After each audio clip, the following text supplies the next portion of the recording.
இந்த நேரத்தில்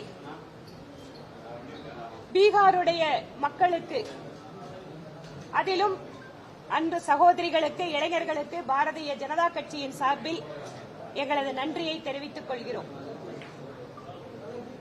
சட்டமன்ற தேர்தலின் போது வாக்குப்பதிவினுடைய சதவிகிதம் மிக அதிகமாக இருந்தது. வழக்கமாக தேர்தலில் ஒரு தியரி சொல்லுவாங்க, அதிகமா வாக்கு சதவீதம் இருந்தா ஆளுகின்ற அரசாங்கத்திற்கு எதிராக இருக்கிறது. இது ப்ரோ இன்குமென்சி என்று எடுத்துக்கொள்ளலாம் நாம. ஏனென்றால் என்டிஏ அரசாங்கம் பீகார் மக்களுக்கு என்னவெல்லாம் செய்து கொண்டிருக்கிறது என்பதும், பீகார் மாநிலம் அடுத்த கட்ட வளர்ச்சியை நோக்கி செல்ல வேண்டும் என்றால் அங்கு பிரதமர் மோடி அவர்களுடைய விக்ஷித் பாரத் என்ற வளர்ச்சியடைந்த இந்தியாவினுடைய மிகப்பெரிய லட்சியத்தை எட்ட வேண்டும் என்றால் பீகாரும் இந்த வளர்ச்சி பாதையில் இணைந்து கொள்ள வேண்டும் என்பதை மிக உறுதியாக பீகார் மக்கள் வெளிப்படுத்தியிருக்கிறார்கள்.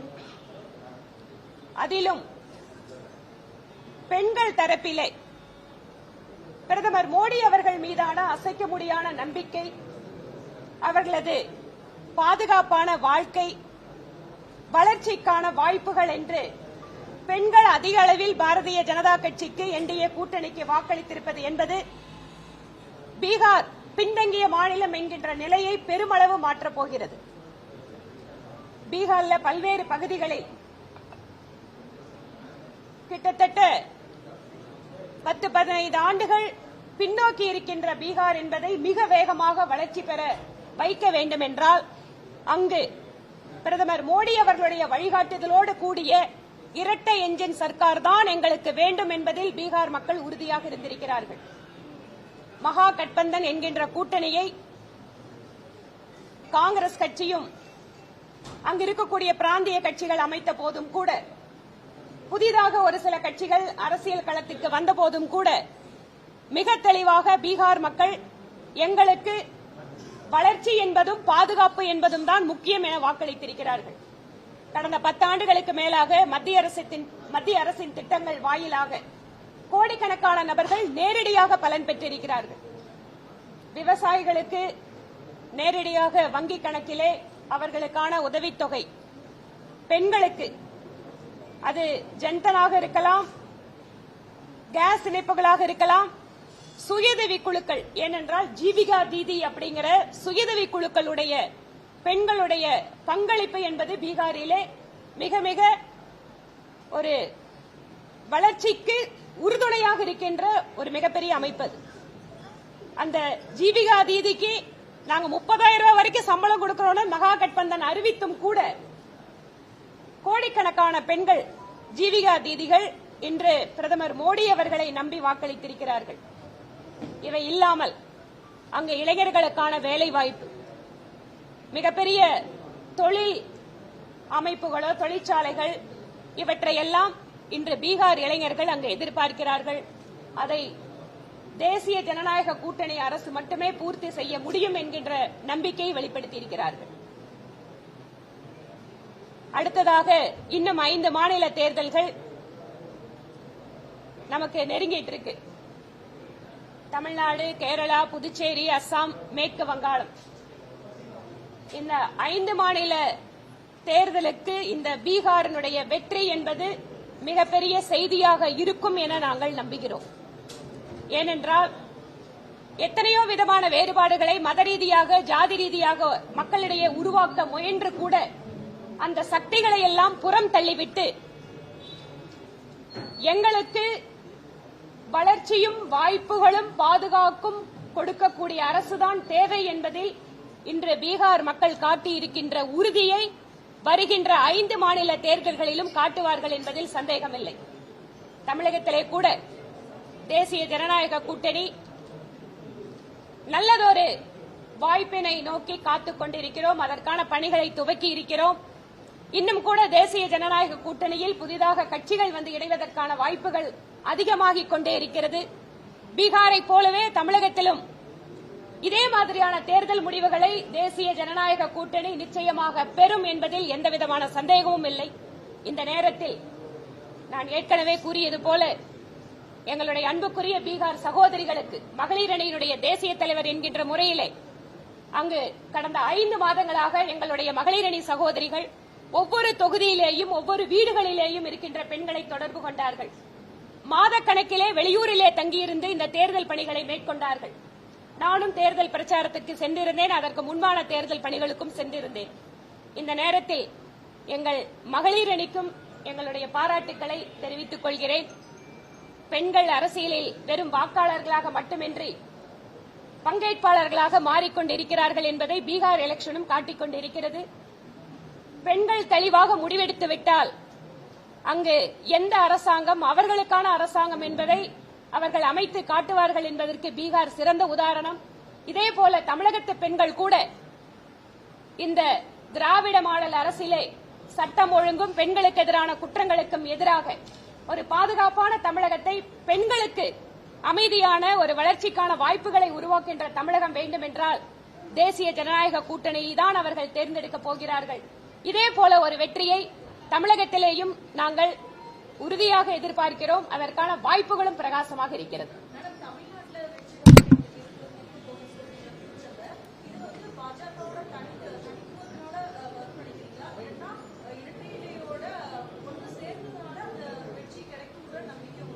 நாங்க இந்த இடத்துல தேசிய ஜனநாயக கூட்டணின்னு தான் ரொம்ப தெளிவா சொல்றோம். ஏற்கனவே நாங்க கூட்டணி அமைச்சிருக்கோம். எங்களுடைய தேசிய தலைமையும் இங்க தேசிய ஜனநாயக கூட்டணியில யார் இருக்காங்க, யார் தலைமை ஏற்பாங்கிறதெல்லாம் தெளிவா சொல்லி இருக்கு.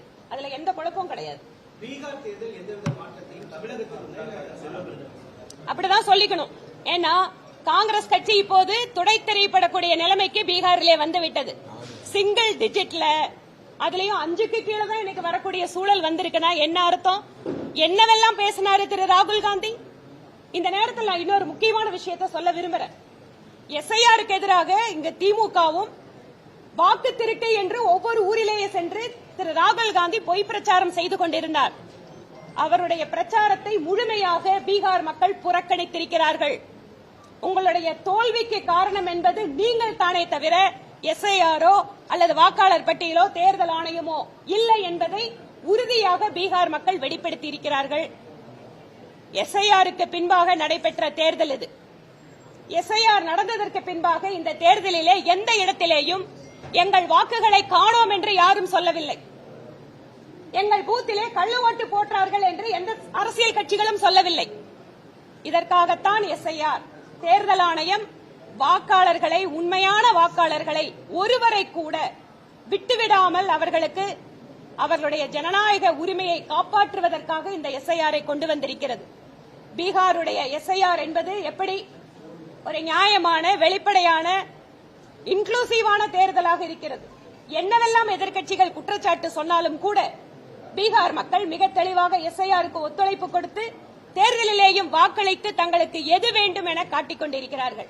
ஆனால் இங்க திமுக எஸ்ஐஆருக்கு வெளியில எஸ்ஐஆர் மேல நாங்க எதிர்க்கிறோம் அப்படின்னு ஒரு பக்கம் சொல்லிட்டு இன்னொரு பக்கம் வேலை செய்கின்ற அரசு அதிகாரிகளை எல்லாம் ஒழுங்காக அவர்களுக்கு தேர்தல் ஆணையத்துக்கு ஒத்துழைப்பு கொடுக்காமல் பிஎல்ஓக்களுக்கு சரியான கோஆபரேஷன் இல்லாம இன்று அதை எப்படியாவது சீர்குலைக்க முடியுமா என்று பார்த்துக் கொண்டிருக்கிறார்கள். அது ஒருபோதும் நடக்காது. தமிழகத்தினுடைய வாக்காளர்கள் விழிப்படைந்த வாக்காளர்கள். தங்கள் வாக்குகளை மிகச் சரியாக அவர்கள் தேர்தல் ஆணையத்தோடு அவர்கள் சொல்கின்ற ப்ரொசீஜரோடு பதிவு செய்வார்கள். இங்கும் எஸ்ஐஆர் என்பது ஜனநாயகத்திற்கு வெற்றி பெறக்கூடிய சூழலை ஏற்படுத்துவதற்கு உதவி செய்யும். வேற யாருக்காவது வாய்ப்பு கொடுக்கலாமா?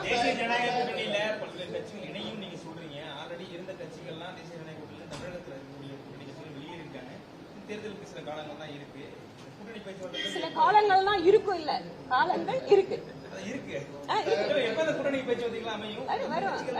இப்ப இன்னைக்குதாங்க ரிசல்ட் வந்திருக்கு. இதுக்கு மேலதான் தமிழ்நாட்டுல எல்லாமே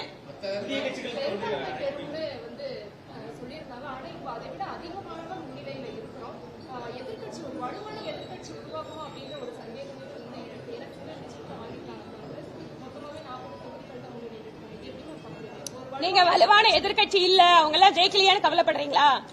இது பீகார் மக்களோட வேடிக்கைமா? நம்ம விருப்பத்துக்கெல்லாம் ஒண்ணும் நடக்காது. மக்கள் வாக்களிச்சிருக்காங்க, அவ்வளவுதான். அப்படிதான் நம்ம எடுத்துக்க முடியுமே தவிர இதுல எதிர்க்கட்சி ஐயோ குறைஞ்சு போச்சே என்ன பண்றது அந்த கவலை எல்லாம் வேண்டாம். மக்கள் யார் ஆட்சி அமைக்க வேண்டும் என்பதில் தெளிவாக இருக்கிறார்.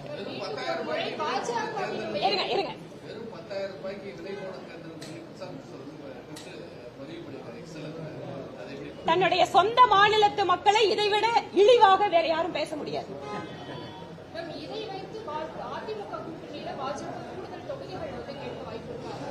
எந்த தொகுதி கேட்கறது, எவ்வளவு தொகுதி கேட்கறது, இது எல்லாமே எங்களோட தேசிய தலைமை தான் முடிவெடுக்கும்.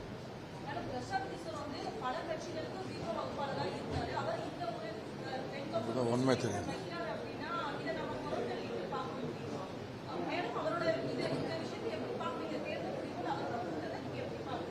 தேர்தல் வியூக வகுப்பாளரா யார் வேணாலும் இருக்கலாங்க.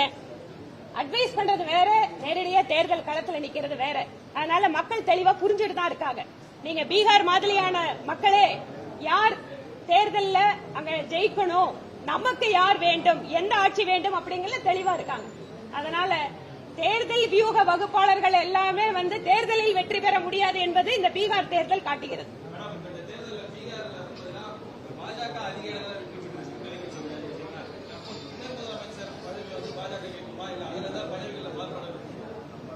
இந்த முதலமைச்சர், துணை முதலமைச்சர், மந்திரி சபை இதெல்லாமே டெல்லியில எங்களோட கட்சி முடிவு பண்ணும். நன்றி. அத காங்கிரஸ்காரங்க சுய பரிசோதனை பண்ணிக்கணுங்க. மக்களை விட்டு வெகு தூரம் காங்கிரஸ் கட்சி சென்று விட்டது.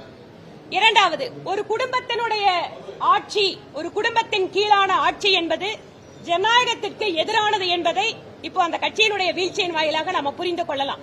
எப்பவுமே ஒரு குடும்பத்தை கையில ஆட்சியை கொடுத்தோம்னா எந்த அளவுக்கு அது ஜனநாயகத்திற்கு விரோதமா இருக்குங்கிறது காங்கிரஸ் சிறந்த உதாரணம். இப்போது பீகாரிலேயும் அதை பார்த்து கொண்டிருக்கிறார்கள்.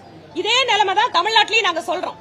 ஒரு குடும்பத்துக்கிட்ட அரசாங்கத்தை கொடுக்காதீங்க, ஒரு குடும்பத்துக்கிட்ட தமிழ்நாட்டை கொடுக்காதீங்க, அது நம்முடைய நாட்டினுடைய ஜனநாயகத்திற்கு விரோதமானது அப்படிங்கறத நாங்க சொல்றோம்.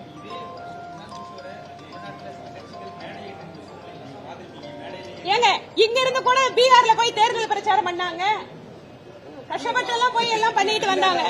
நான் இல்லன்னு சொல்லல. யாருக்கு விவரம் இல்லைங்கறத நீங்களே புரிஞ்சுக்கோங்க. நன்றிங்க.